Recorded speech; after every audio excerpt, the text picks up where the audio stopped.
What's up, YouTube? This is Jay the Truth coming at you for the second time. First video I recorded was for my wifey. She asked for it.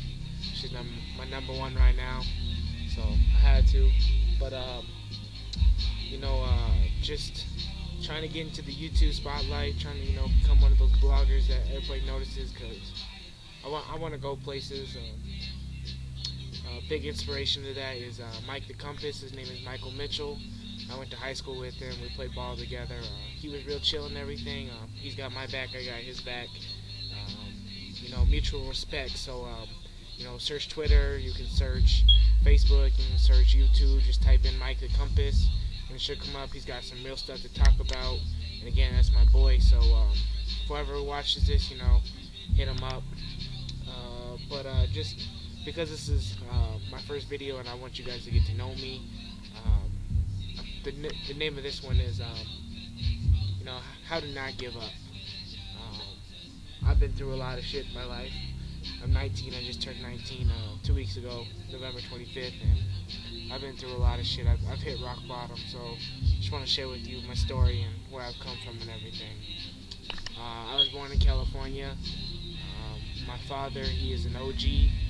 For those of you who don't know what an OG is, it's an original gangster, so the highest tier you can get in gang and everything. They're the Bloodstone Villains, and they're one of the most notorious, ruthless gangs in the state of California. And then my mom, my mom kind of slipped off the deep end. I don't really know what to say about her. She's kind of crazy. She got into meth. She was going to school for get a master's in psychology, but she just got into meth and flipped off the wrong track and everything. So she just went into prison, and she'll be in there for the next 5 years, and it's whatever. I ain't tripping about it.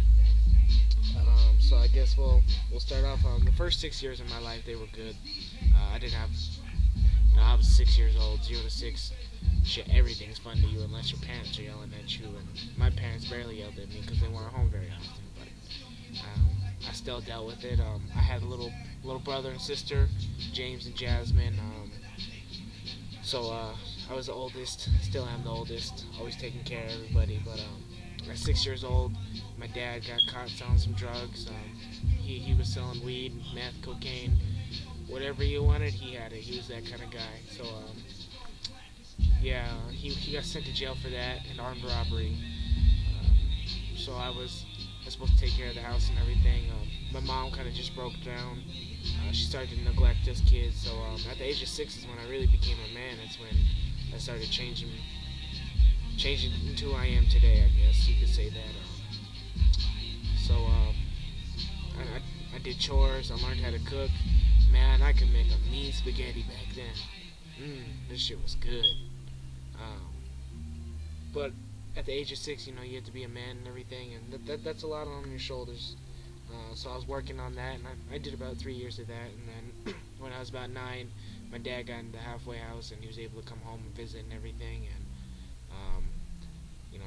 I won't lie, I missed the guy. He was gone for 3 years of my life, and when I did get to see him, I had to see him behind a glass window, and that shit sucked. But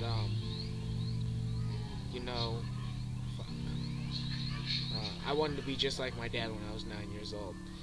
Everybody looked up my dad. My dad always had the nicest clothes, the nicest shoes. He could do whatever he wanted because he was that kind of guy. So at the age of 9, I got jumped into the Bloodstone Villains, BSV, and I started to sell drugs. I was selling weed, cocaine, meth. If you wanted it, I had it, and that's a decision that I'll regret for the rest of my life, because as I'll get later in the story, I ruined a lot of people's lives because I sold their parents drugs, or I sold their kids drugs, and I just hurt a lot of people in the process. So I have to live with that every day for the rest of my life. But I thought it was a shit. I was making money. I was making bank. I was doing everything. I thought I had a one-track mind, and that was greed. And I thought I was taking care of my family because I was able to pay bills, put food on the table and everything when my dad wasn't around, because he left that same year got put back in prison for violating probation and everything. So I was doing everything around the house, and my mom didn't care really. She, as long as everything was getting done, we were good. So I did that for about 3 years. But before, when I was 12 years old, this kind of when I really knew I had to change myself. My best friend, his dad is my dad's best friend, and in California, there's a lot of punk ass gangs and a lot of punk ass kids who won't do anything. So we were walking around in our hood, walking back to my house, come back from his house, and it was all good and everything. And a car rolled up, and there was a bunch of Crips, and we thought they weren't gonna do anything, and then we heard gunshots, and we took off, and I felt that shit graze my head and everything. And when once the firing stopped, and I looked back, I saw that my best friend was dead, down on the ground, and I ran over to him. And, I don't know if you guys know what it feels like to have your best friend bleeding out in your hands and dying, but it sucks, and that's something that when I close my eyes, I can still see it. And at that moment, I knew that life was precious, and you had to take care of it, and I needed to get out of this, or sooner or later that was going to be me and one of my friends or my family members holding me down like that. And I couldn't put them through that, so we moved out here to Colorado, and that's when everything started to change for me. At least I thought it was. My parents they're very neglectful. They're very physically abusive, emotionally abusive. I've lived with that since I was 6 years old, from age 6 to 14 when I lived with them. At age 12, when we moved to Colorado, one of my dad's friends here, because my parents went out, he tried to sexually abuse my brother and sister, and I was like, nah, that ain't cool. And instead of sexually abusing them, he sexually abused me, and I won't go into details about that because it's kind of a touchy subject, but girls, if you've been through that, guys, if you've been through that, I feel your pain. I'm sorry that you had to go through that. It sucks, but you gotta move on from it. You're a survivor. And then my dad also had an affair on my mom at the time, so I have a half brother right now. His name is LC. I won't give out his full name for confidentiality, but I love that guy to death. But sometimes I look at him and I see all the hurt that my dad did to my mom, and that shit hurts. Yeah, but that's my life up to age 12. Didn't really change much from 12 to 14, but when I was 14, I was in middle school, and it was my 8th grade year, almost in the 8th grade year. I was in track season, and I remember that all my friends were telling me that, hey Jordan, someone's here to pick you up, and I was like, alright, I'll be over there soon, practice is almost over. And like 5 people came up to me, and I was just getting irritated with it, so I got my clothes and changed out and went out in the parking lot, and it was my dad's friend, Crystal. And I got in the car, and she's just like, what's the worst thing that can happen to your dad? And I started to tear up a little bit, and I was like, my dad died? And she's like, no, your dad didn't die. They found drugs in your house. And at this point, my dad had told me that he stopped selling drugs.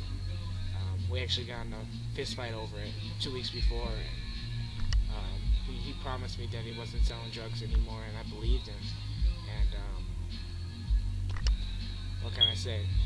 A son's trust for his father. But that's when I noticed that when I was talking with Crystal in her car, that she had my dad's cell phone, and as soon as I saw it, it went off, and I picked it up and I answered it, and I was like, hello, and it was my dad. And that's when I just started bawling, and he's like, son, I need you to take care of the family. I'm going to be going away for a little while. You guys might get separated for a little while, but your mom's going to get you back. And I remember feeling speechless, but deep down it's like, I've always taken care of this family. I've always been the man of the house. I've always been the one to put food on the table and pay the bills. And I've always been that one, and that's what I wanted to say to him, but I couldn't because my whole world was crashing down upon me. And, the middle school I went to was like 30 minutes away from my house, so we had a long ass drive all the way back home. And when I got home, there was like 5 police officers, and then there's a social worker there. He was out in my driveway, and he introduced me, and I can't say his name, so I'm just gonna say his name is Jason.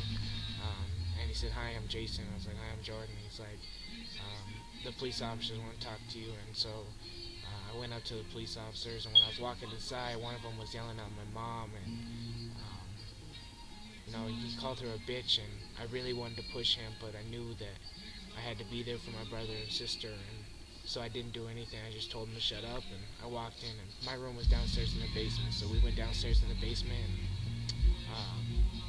and I was packing up some clothes. They told me to pack some clothes because I'll be going away for a little while, and then they started asking me all these questions like, "Have you ever seen your dad sell drugs down here or hide anything?" Obviously the answer is no, because he told me he stopped, so it was whatever. That's the night that we got put into foster care.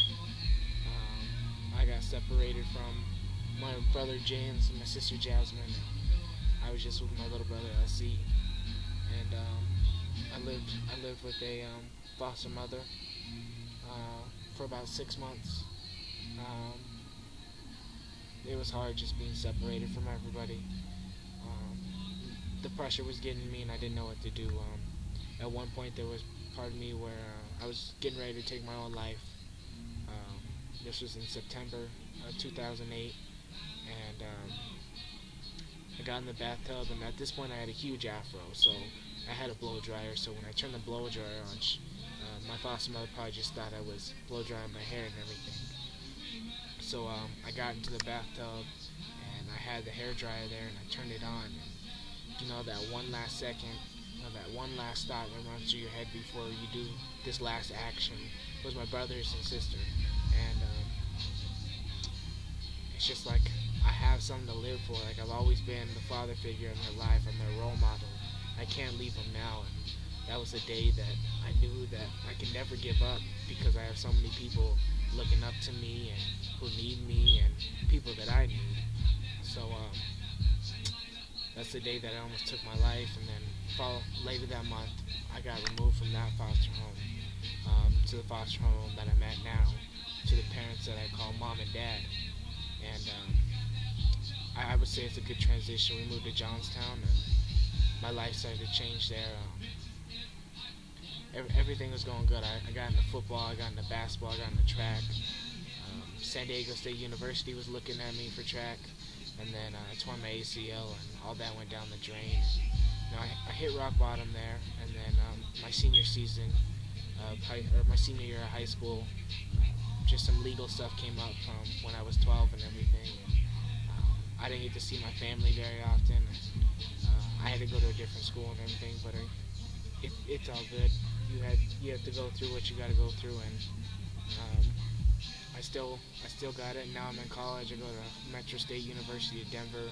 It's a Division II school. I run track here this year, and then next year I'll be playing football for them. So I'm working my way up there. I pretty much paid for college myself. I filled out a bunch of scholarships, financial aid, all that stuff. I have my own dorm room with my roommate Big O, and I was literally at rock bottom. No mom, no dad, 6 years old, trying to be the man of the house.